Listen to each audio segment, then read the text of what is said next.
아는가? 승리가 무엇인 줄 아는가?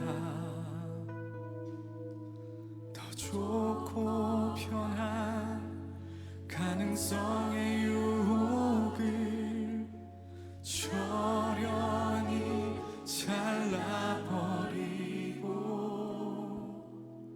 오직 주님만 따라가는 것 바로 승리라네.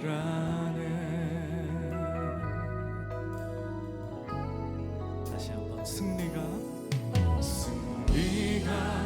무엇인 줄 아는가?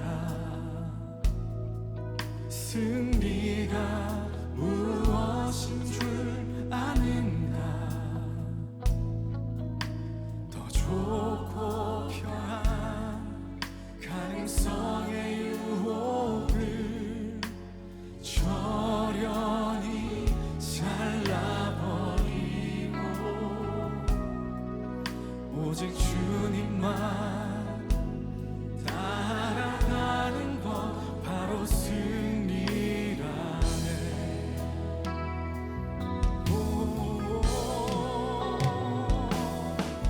결과가 어떠해도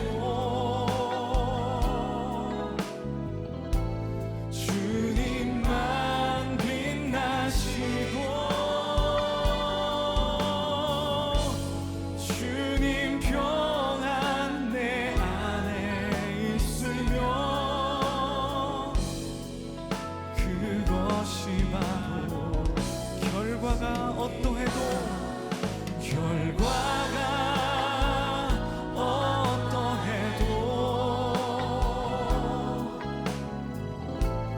주님만 빛나시고 주님 평안 내 안에 있으면 그것이 바로 승리가 무엇인 줄 아는가? 승리가 무엇인 줄 아는가? 더 좋고 편한 가능성의 유혹을 저련히 잘라버리고 오직 주님만 따라가는 것 오직 주님만 따라가는 것 바로 승리라네.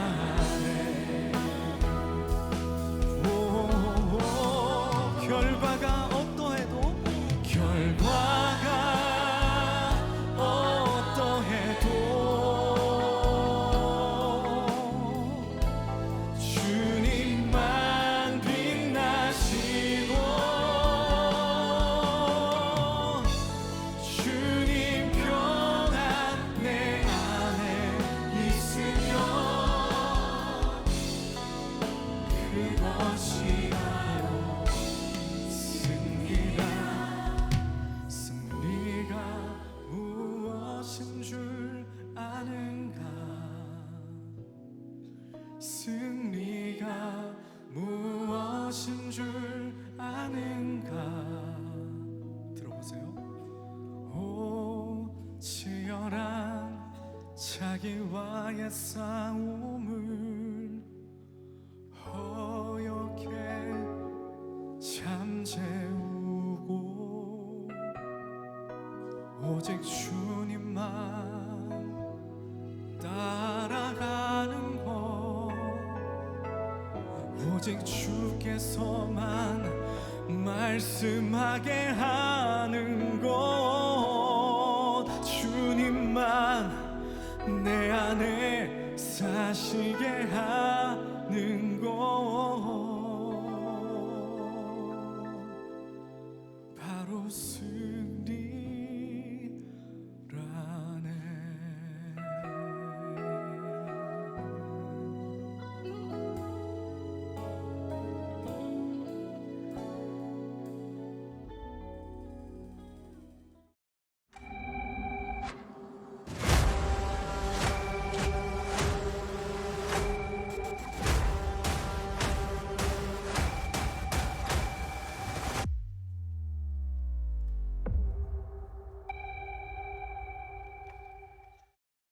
우리들의 삶이 성공을 지향하며 가면 우리들이 하나님 앞에 어떻게 성숙한 삶을 살아야 될지를 잃어버리고 살 때가 많이 있는 것 같아요. 저는 말씀을 묵상하다 그런 생각을 했어요. 여러분 한번 적용해 보세요. 성공지향적인 삶을 살아가는 사람의 특징이 있습니다. 뭐냐면 성공하기 위해서 무언가를 끊임없이 붙듭니다. 이거 붙들어야 되겠다, 이거 붙들어야 되겠다. 근데 성숙을 지향하는 사람은 끊임없이 내가 성숙하기 위해서 놓아야 될 것이 무엇인지를 생각합니다. 오늘 여러분들의 삶에, 지금 예배를 드리는 여러분들의 삶에, 내가 오늘 예배를 드리면서 하나님 앞에, 하나님 제가 이것 좀 붙들어야 되겠습니다, 붙들어야 될 것이 많이 여러분들 머릿속에 떠오르고 있다면 어쩌면 여러분들은 성공지향적인 인생을 살고 있는지 몰라요. 그런데 오늘 예배드리는 여러분들 마음속에, 하나님 제가 하나님의 말씀 앞에서 하나님의 백성이 되하여 제가 놓아야 될 것을 놓게 하여 주옵소서. 여러분들이 그런 기도를 하고 있다면 여러분들은 성숙을 향해 가고 있는 사람일지 몰라요. 성숙한 사람은 성숙을 방해하는 것을 많이 제거하려고 노력합니다. 오늘 본문 말씀을 이렇게 빗대어 본다면 저는 이 성숙이라고 하는 것을 온전함이라고 하는 말과 같이 생각해 볼 수 있을 것 같아요. 오늘 본문 말씀 48절에 이런 구절이 있었죠. 그러므로 하늘에 계신 너희 아버지의 온전하심과 같이 너희도 온전하라. 여기서 오늘 여러분들이 머릿속에 탁 넣고 가야 될 단어가 있다면 온전함이라는 단어입니다. 근데 어떤 온전함? 하늘 아버지가 온전하심 같이 너희도 온전하라. 이 온전함이 우리로 하여금 성숙하게 만드는 것이구나. 저는 이렇게 말씀을 이렇게 묵상하면서 가끔 그 이미지를 떠올립니다. 저에게는 그런 이미지가 생각이 났어요. 성숙함이라고 하는 것은 우리들의 몸에 덕지덕지 붙어 있는 것을 하나씩 이렇게 떼어내서 우리의 온전한 모습을 만드는 것, 그것이 성숙이겠다. 우리는 어떤 모습으로 살아가고 있는가? 언젠가도 한번 그런 얘기를 한 적이 있어요. 나를 바라보는 두 가지 시각이 있다. 하나는 내가 생각하는 나가 있고 다른 사람이 생각하는 나가 있다. 여러분, 성숙하지 못한 사람은 내가 생각하는 대로 살아요. 어린아이와 같은 사람은 그냥 내가 원하는 모습대로 살아갑니다. 그런데 조금 성숙하면 다른 사람들이 나를 어떻게 생각할까를 생각하죠. 여러분, 신앙생활을 수십 년 하고 여러분들이 만나는 신앙 공동체 속에서도 권사, 집사, 장로, 목사의 직분을 가지고 있음에도 불구하고 다른 사람을 전혀 신경 쓰지 않는 사람이 있습니다. 우리는 그런 사람을 성숙하다고 이야기하지 않습니다. 근데 진짜 성숙한 사람은 다른 사람만을 고려하는 것이 아니라 하나님이 나를 어떻게 생각하시는가를 생각하며 성숙해지죠. 저는 오늘 이 자리에 서면서 아마 이 말씀을 준비했기 때문에 그럴지도 몰라요. 아침에 제가 어머니 기도실에 가서 말씀을 붙들고 기도하면서도 제가 그런 기도를 한 이유가 이 말씀 때문일 것 같아요. 하나님, 제가 오늘 어떤 모습으로 여기에 서야 할까요? 하나님, 제가 이렇게 서 있는 모습이 맞습니까? 오늘 여러분들이 예배를 드리면서 그냥 예배의 방관자가 아니라, 하나님, 오늘 제가 이런 예배자의 모습으로 서 있는 것이 하나님 앞에 옳습니까? 하나님 앞에 우리들의 모습을 묻기 시작할 때 우리의 신앙은 성숙해지기 시작해요. 성경은 우리들에게 성공하라고 말하지 않습니다. 성경은 우리들에게 끊임없이 이야기합니다. 하늘 아버지의 온전하심 같이 너희도 온전해라. 하나님의 사람이 되어가라. 우리들에게 끊임없이 말씀하고 있어요. 2010년은 제 목회 그리고 만나교회에 굉장히 중요한 분기점이 되었던 해입니다. 제가 이제 몸이 조금 아픈 시간을 지나다가 2010년이 되었을 때 제 모습을 봤어요. 어떤 모습이 보였냐면 성공을 향해 달려가고 있는 제 모습이 보였어요. 하나님 앞에서 열심히 살고 있지 않는 모습이 아니라 열심히 살아가는데 성공을 따라가는 곤고한 제 모습이 보였어요. 그때 제가 하나님 앞에 결심한 것이, 하나님, 우리 만나교회가 성장과 성공을 향해 가는 교회가 아니라 하나님 앞에 성숙한 교회가 되게 하여 주옵소서. 그해 2010년에 저는 우리 교인들과 함께 52주 크리스찬 베이직이라고 하는 말씀으로 성경이 우리들에게 말씀하는 본질을 찾아가자라고 하는 말씀을 52주를 나누었어요. 그리고 그 다음에 저는 베러 크리스찬이라고 하는 제목으로 어떻게 하면 우리가 좋은 그리스도인이 됐을까 52주 말씀을 나누고, 좋은 그리스도인이 되기 위해서 그 다음 주에 52주는 성령의 열매에 대한 말씀을 나눴어요. 저는 지금 우리가 온전하지 않지만 하나님 앞에 정말 감사하게 고백할 수 있는 게, 하나님, 우리 교회가, 우리 성도들이 성공을 향해 나아가는 교회가 아니라 하나님 앞에 성숙한 교회가 되기 위하여 애쓰는 교회 되게 하심이 감사합니다. 이런 고백으로 여러분들과 함께 이 말씀을 나눌 수 있는 게 감사하다는 생각이 들어요.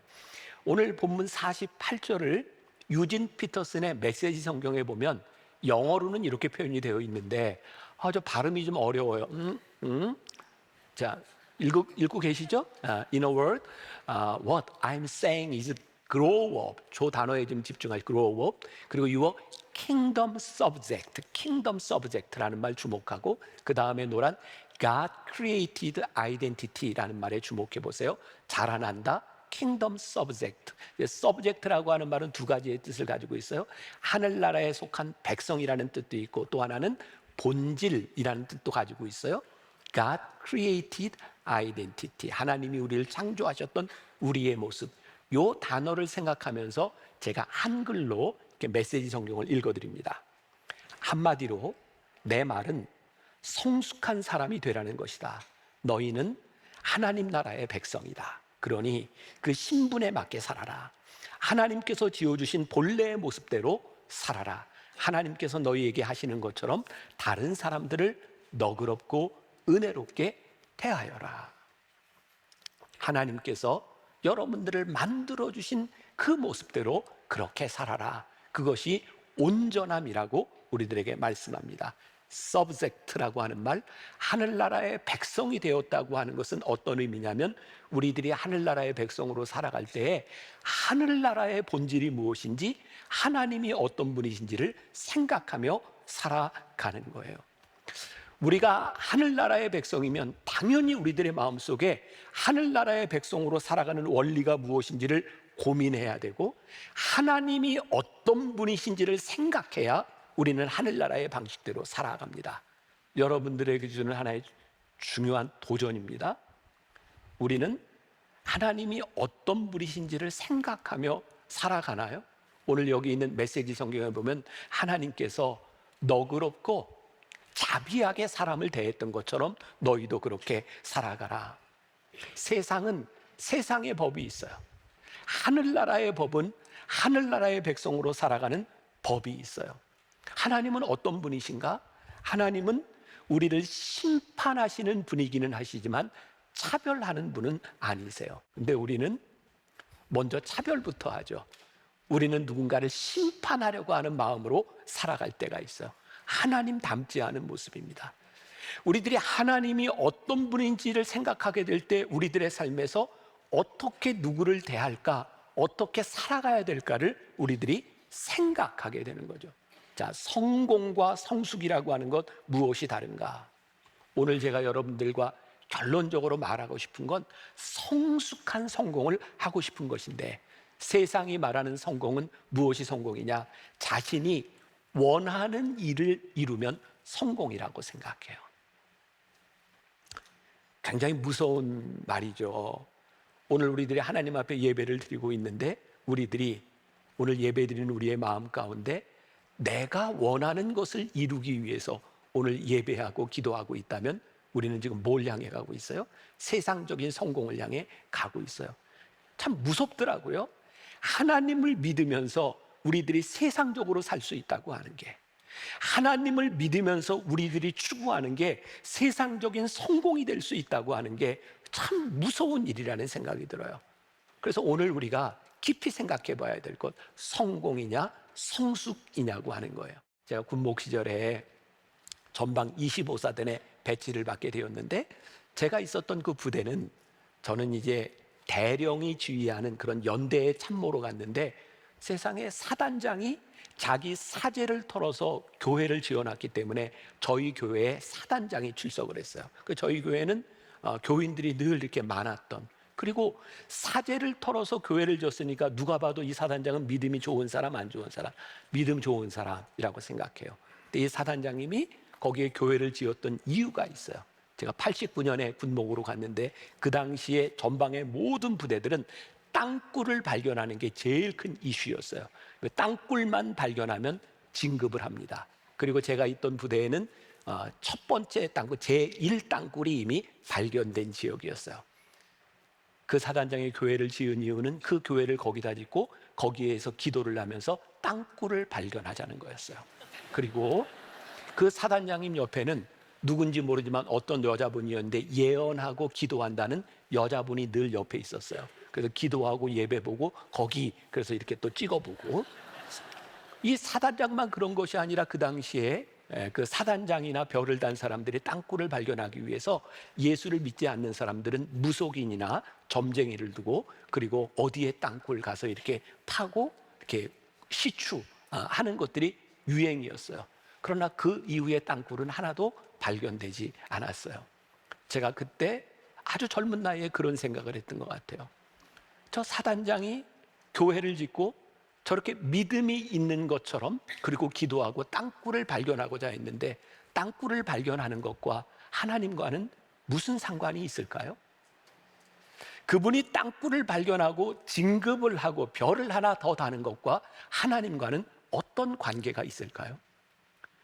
여러분들이 꿈꾸고 여러분들이 생각하는 여러분들의 기도 제목 가운데 우리가 이루고 싶은 그 일들 가운데 하나님과 어떤 관계가 있는지를 우리들이 묻지 않는다면 우리는 성숙한 그리스도인이 되어가는 것이 아니라 우리는 성공지향적인 사람으로 살아가고 있을지 몰라요. 그리스도인들에게 성공이란 무엇인가? 성숙함이라고 하는 것은 무엇인가? 하나님의 나라에 속한 자로서 하늘나라를 생각하게 될 때 우리는 성숙함으로 나아가요.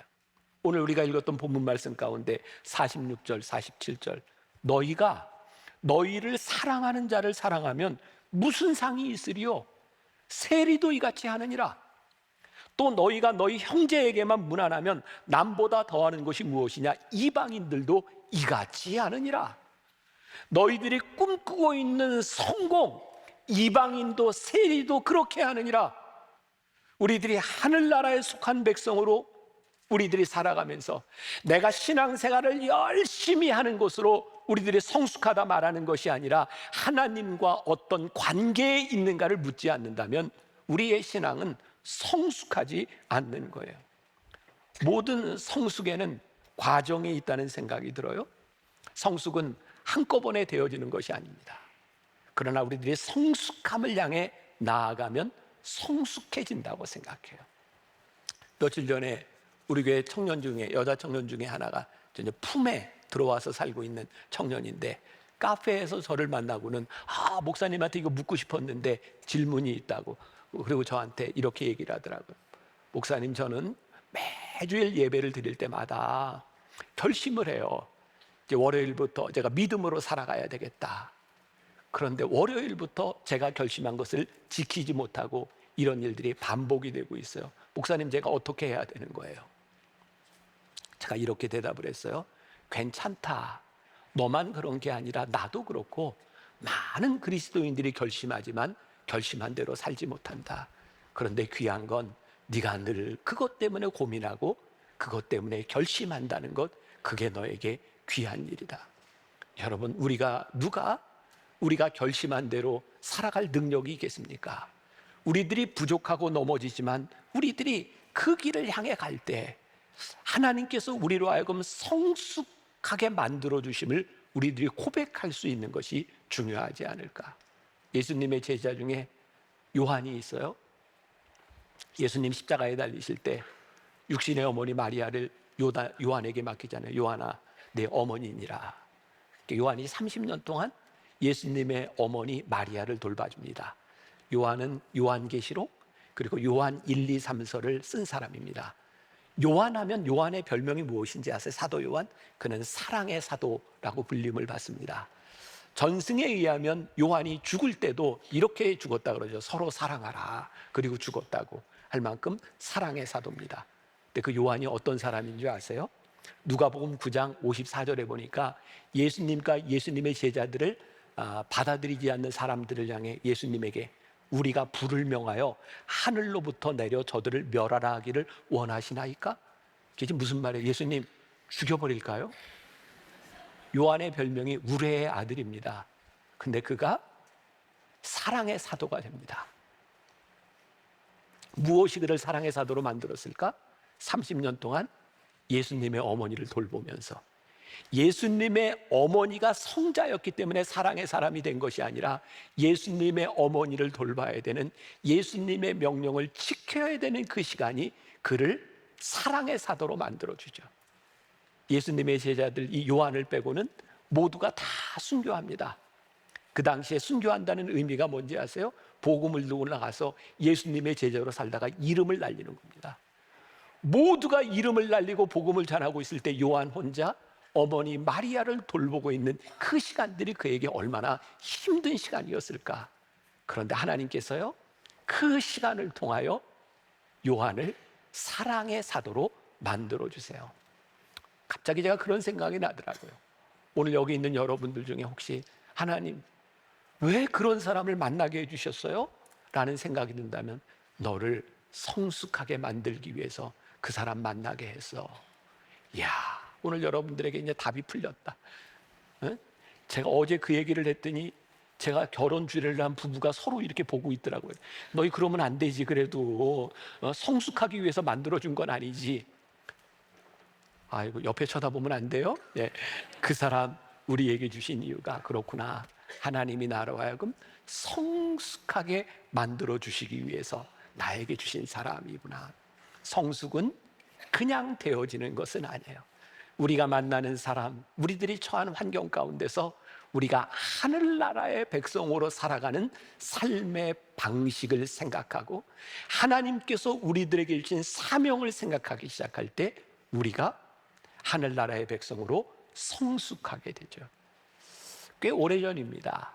제가 유럽의 청년들을 위한 유럽 코스타를 이제 인도하러 강사로 갔을 때 프랑크푸르트에서 그 당시에 원로 목사님으로 어른이었던 홍정길 목사님이 오셨어요. 그래서 강사들을 다 불러놓고 강사들에게 이렇게 했던 이야기인데 저에겐 굉장히 인상적이라 제가 메모를 했던 적이 있어요. 그렇게 얘기를 하셨어요. 여러분, 강사 여러분, 거룩한 낭비를 하십시오. 사랑은 낭비하는 것이니 우리의 시간과 돈을 낭비하십시오. 성숙한 사람은 거룩한 낭비를 합니다. 여러분, 사랑할 때, 여러분들 연애할 때 막 계산해가지고 연애한 분이 혹시 있어요? 그런 사람은 사랑이 아니에요. 그죠? 사랑은 얼마든지 낭비할 수 있는 게 사랑입니다. 그리고 그 낭비가 거룩한 일이죠. 오늘 여러분들에게 제가 도전합니다. 이번 주 한 주간을 여러분들이 지나가면서 성숙한 사람으로서 여러분들의 삶의 거룩한 낭비는 무엇일까? 여러분들의 시간과 여러분들의 돈을 거룩하게 낭비할 수 있는 것은 무엇일까? 두 번째, 홍 목사님이 이런 얘기를 했어요. 강사 여러분, 성실하십시오. 설교자에게서 제일 중요한 것은 삶으로 그 설교를 살아내는 일입니다. 그 삶을 살아내야 그 설교가 나올 수 있는 겁니다. 오늘 여러분들에게도 똑같은 도전을 하고 싶어요. 우리가 어떻게 이 세상에서 말씀을 살아내는가? 그건 성실함으로 살아내는 거예요. 어떤 성실함으로? 하나님이 어떤 분이신지를 생각하고 하늘나라의 백성에 속한 내가 어떻게 살아가는 것인지 옳은 것인지를 성실하게 살아낼 때 우리가 하늘나라의 백성이 되는 거예요. 저만 그런 고민을 하나요? 여러분들에게도 그런 고민이 있어야 되지 않을까요? 하나님, 제 인생을 다 살았을 때에 누군가 우리의 삶을 바라보며 하늘나라의 백성으로 살았습니다. 그렇게 말해야 되지 않을까요? 당신이 살아가는 삶의 방식을 보니 당신은 하나님의 사람인 것 같습니다. 라고 말할 수 있어야 하지 않을까요? 우리가 성숙한 사람이라면 우리들에게서 나타나야 되는 겸손이 있겠죠. 홍 목사님이 그런 얘기를 하시더라고요. 강사들한테, 여러분 겸손하게 저 청년들과 똑같이 그들이 앉은 자리에서 누군가의 설교를 듣고 그들이 앉은 자리에서 함께 기도하십시오. 제가 그 말씀이 너무 좋았어요. 제가 3박 4일 동안 똑같이 청년들과 앉아서 다른 목사님들의 설교를 듣고 함께 기도하면서 제 속에 너무나 좋았어요. 제가 또 그런 생각을 좀 해봤어요. 겸손을 가장한 교만은 어떤 것일까? 내가 겸손하다는 것을 누군가 알아주기를 원할 때 겸손을 가장한 교만은 아닐까? 신앙을 가장한 불신앙은 어떤 것일까? 내가 신앙이 있다는 것을 누군가 알아주기를 원할 때 내가 신앙을 가장한 불신앙은 아닐까? 성숙을 가장한 미성숙은 내가 성숙하다는 것을 인정해 줬으면 좋겠다는 그런 생각을 할 때 우리들이 미성숙한 것은 아닐까? 하늘나라의 백성으로 살아가는 겸손함, 그것은 그저 하나님 앞에 하나님이 나를 사용하실 수 있도록 나를 내어드리는 그런 모습들, 하늘나라의 방식으로 살아가는 모습들은 아닐까? 저는 성숙함에 기준이 있다는 생각을 해요. 자, 오늘 우리가 읽었던 본문 말씀 다시 한번 46, 47, 48절을 같이 한 목소리로 보겠습니다. 다 같이 시작. 너희가 너희를 사랑하는 자를 사랑하면 무슨 상이 있으리? 세리도 이같이 아니하느냐? 또 너희가 너희 형제에게만 무난하면 남보다 더하는 것이 무엇이냐? 이방인들도 이같이 아니하느냐? 그러므로 하늘에 계신 너희 아버지의 온전하심과 같이 너희도 온전하라. 오늘 제가 여러분들도 한 단어만 머릿속에 딱 넣고 가면 된다 그랬죠. 하늘 아버지의 온전하심 같이 너희도 온전하라. 그런데 우리들 안에 이 자연적인 인간, 육신적인 인간은 어떤 모습인가? 고린도전서 2장 14절에 보니까 육에 속한 사람은 하나님의 성령의 일들을 받지 아니하나니 이는 그것들이 그에게는 어리석게 보이며 또 그는 그것들을 알 수도 없나니 그러한 일은 영적으로 분별되기 때문이라. 사도 바울이 고린도 교회를 개척했어요. 그리고 개척한 교회 고린도 교인들에게 편지를 쓰는데 그들에게 문제가 뭐냐면 그들이 복음을 받아들였다고 예수를 믿고 고린도 교회가 세워졌는데 여전히 그들이 육에 속한 자들이 되어 영적인 것을 분별하지 못하고 영적인 것들이 어리석게 보이는 거예요. 여러분, 우리가 하나님 나라의 방식으로 하늘나라의 백성으로 살아가는 것이 우리들에게 어리석게 보인다면 우리들은 아직 육에 속한 자라는 거예요. 여러분들에게 또 도전하는 거예요. 우리가 하늘나라의 백성으로 하나님을 생각하며 하나님 이것이 옳습니까? 하나님의 방식이 맞습니까? 라고 살아가는 것이 우리 신앙인 우리의 인생의 축복임을 우리들이 믿지 못한다면 우리는 하늘나라의 방식 그것을 어리석다 생각할지 몰라요. 시간이 지나면 몸이 자라요. 지식이 쌓이고 노련해져요. 그러나 그런 사람을 우리들이 성숙하다고 말하지 않습니다. 평생을 신앙생활을 하면서 집사, 권사, 장로, 목사가 돼도 여전히 남을 탓하고 누군가를 비난하고 있다면 우리는 그런 사람들을 성숙하다고 이야기하지 않아요. 그래서 사도 바울은 고린도전서 3장 1절에서 형제들아 내가 신령한 자들을 대함과 같이 너희에게 말할 수 없어서 육신에 속한 자 곧 그리스도 안에서 어린 아이들을 대함과 같이 하노라. 저는 이 사도 바울의 마음이 느껴지거든요. 똑같은 목사의 입장에서 10년, 20년, 30년, 40년 신앙생활을 하고 직분이 이렇게 올라감에도 불구하고 내가 권사님을 대할 때마다 장로님을 대할 때마다 집사님을 대할 때마다 언제까지 어린아이를 대하는 것처럼 이렇게 대해야 되겠습니까? 그렇게 성숙해지지 아니하고 그런 육적인 생각에만 머물러 있다면 내가 언제까지 당신을 어린아이처럼 대해야 되겠습니까? 예수를 믿어도 중생의 체험이 있어도 육에 속하여 성숙하지 않은 신앙인들이 너무 많다는 거예요. 우리를 향한 하나님의 뜻 에베소서 4장 13절 우리가 다 하나님의 아들을 믿는 것과 아는 일에 하나가 되어 온전한 사람을 이루어 그리스도의 장성한 분량이 충만한 데까지 이르리니 하나님의 뜻이 뭐예요? 우리가 장성한 분량에까지 이르도록 우리들이 성장해야 되는 거예요. 그 성장이 뭐예요? 하늘 아버지의 온전하심 같이 너희도 온전하라. 이 말씀 앞에 우리들이 서봐야 되는 거예요. 우리가 믿고 있는 하나님, 그분의 온전하심이 내 안에서도 온전함으로, 성숙함으로 나아가고 있는가? 고린도전서 3장 3절 사도 바울이 또 이렇게 얘기합니다. 너희는 아직도 육신에 속한 자로다. 너희 가운데 시기와 분쟁이 있으니 어찌 육신에 속하여 사람을 따라 행함이 아니리요. 시기와 분쟁이 있다면 그거 성숙하지 못한 것이다. 여러분들 속에는 시기심이 있어요, 없어요? 다시 물어볼게요. 저는 시기심이 있을까요, 없을까요? 이야, 맞아요. 시기심이 있어요. 여러분들에게도 시기심이 있고 저에게도 시기심이 있어요. 근데 저는 다른 건 모르지만 저는 이렇게 노력해요. 어떻게? 내가 만나교회 목사로서 여러분들에게 이렇게 설교하는 사람으로서 내가 조금 더 나아져야 되겠다, 이런 노력을 해요. 저는 시기심이 들 때 어떤 노력을 하냐면 제 시기의 대상인 사람은 아마 제가 뭔가 동경하는 사람이겠죠. 축복하려고 노력해요. 쉽게 시기심이 사라지지 않습니다. 그런데 축복하려고 노력해요.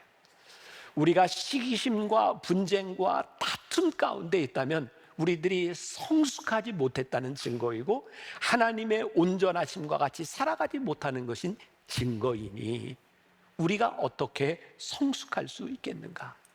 여러분, 누가 우리의 원수고 누가 우리의 이웃이에요? 세상적인 기준에서 보면 나에게 유익이 되면 이웃이고 나에게 해가 되면 원수가 돼요. 근데 킹덤 서브젝트, 하나님 나라의 백성에게는 누가 원수고 누가 이웃인가?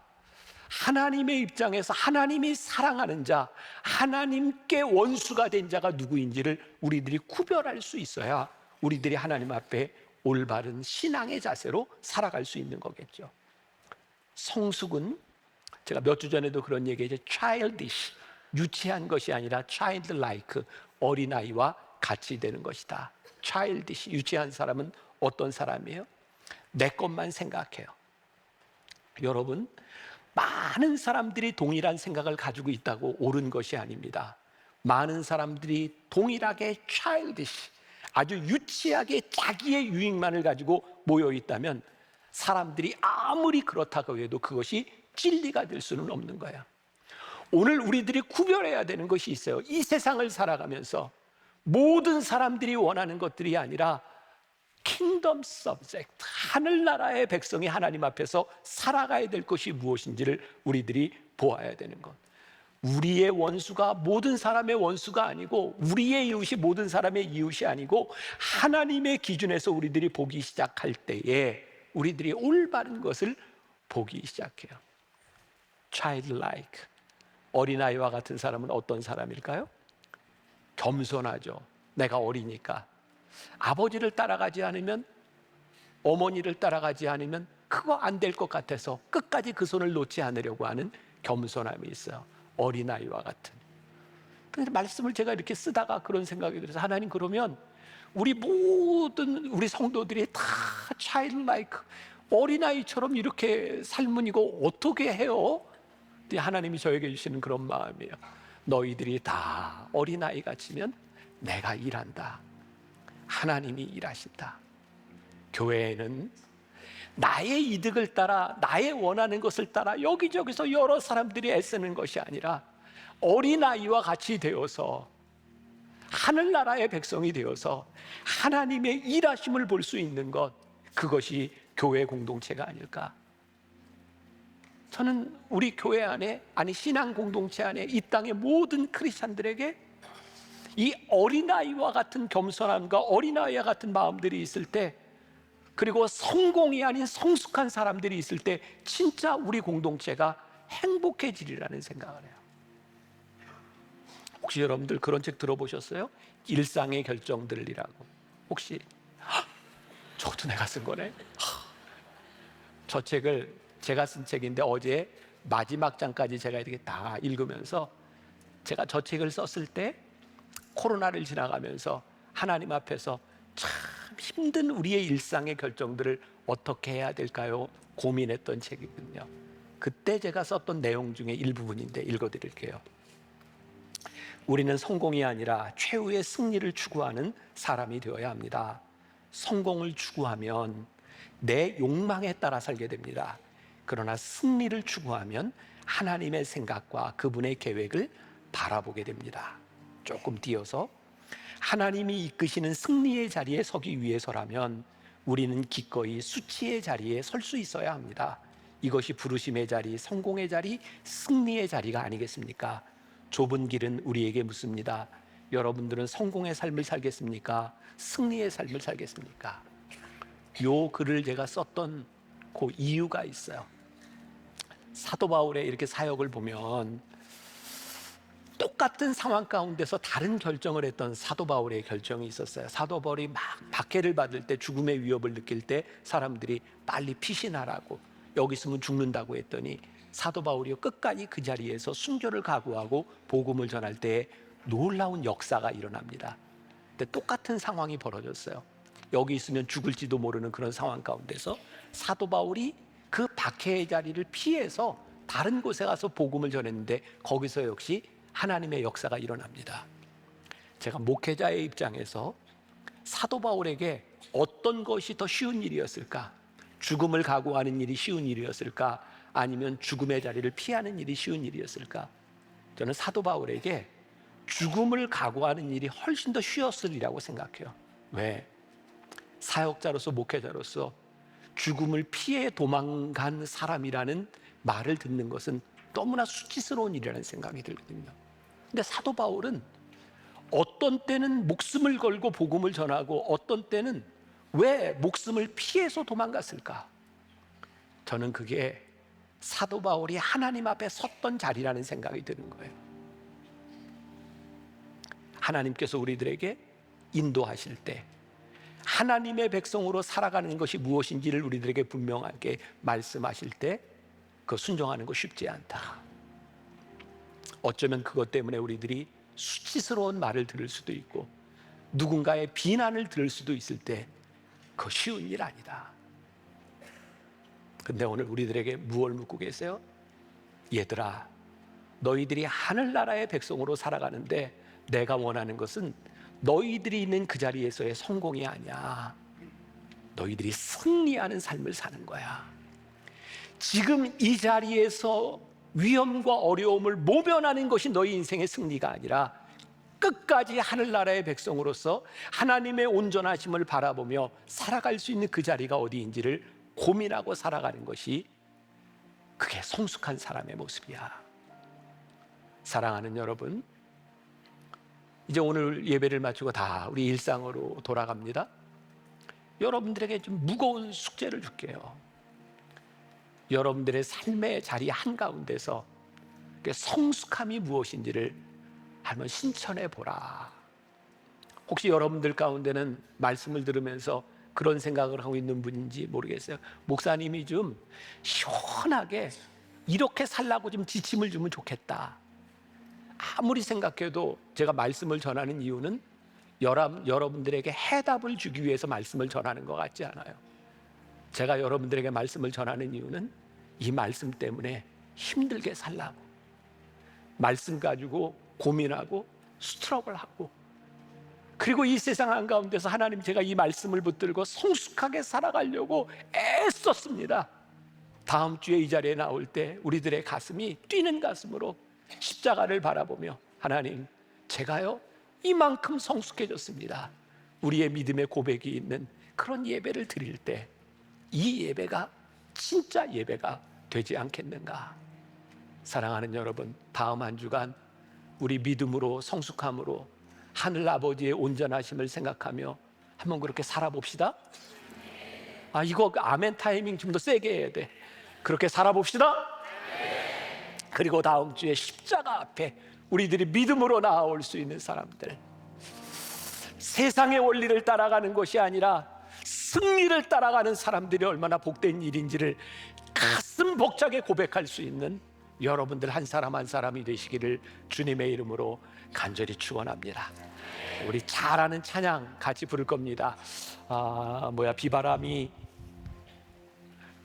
비바람이 앞길을 막아도 나는 가리 주의 길을 가리. 이 가사 속에 여러분들이 한번 잘 들어가서 믿음의 고백으로 한번 같이 불러봅시다. 비바람이 앞길을 막아도 나는 가리 주의 길을 가리. 눈보라가 앞길을 가려도 나는 가리 주의 길을 가리. 이 길은 영광의 길,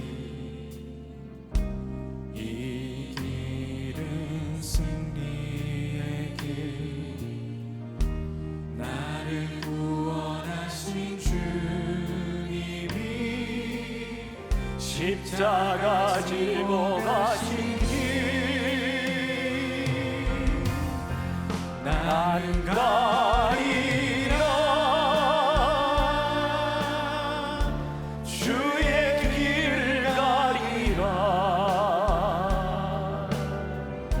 주님 발자취 따라 나는 가리라.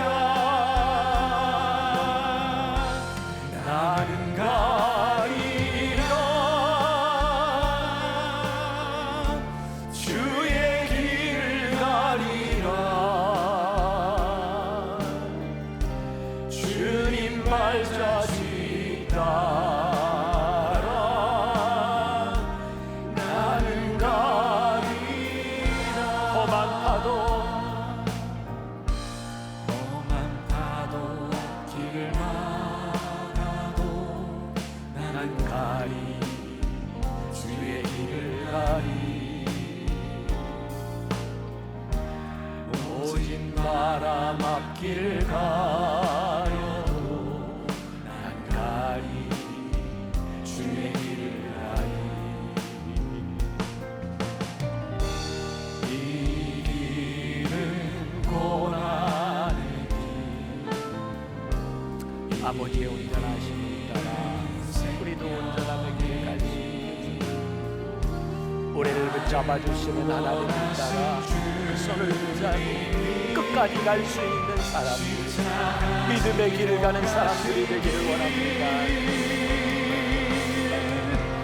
나는 가리라 우리도 주의 길을 가는 사람, 아버지 하나님 이루신 길을 가는 사람, 아버지 하나님 말씀에 원합니다. 주님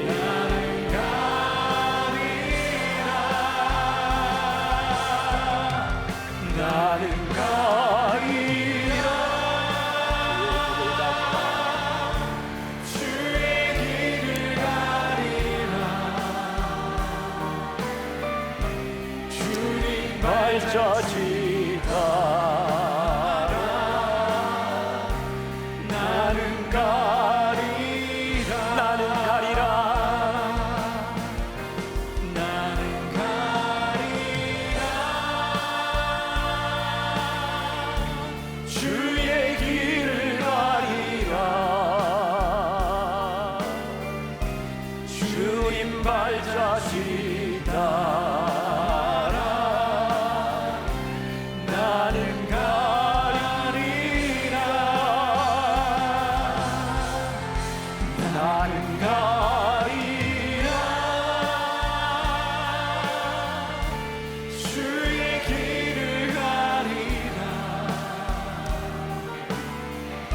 주님 발자취 따라 나는 가리라.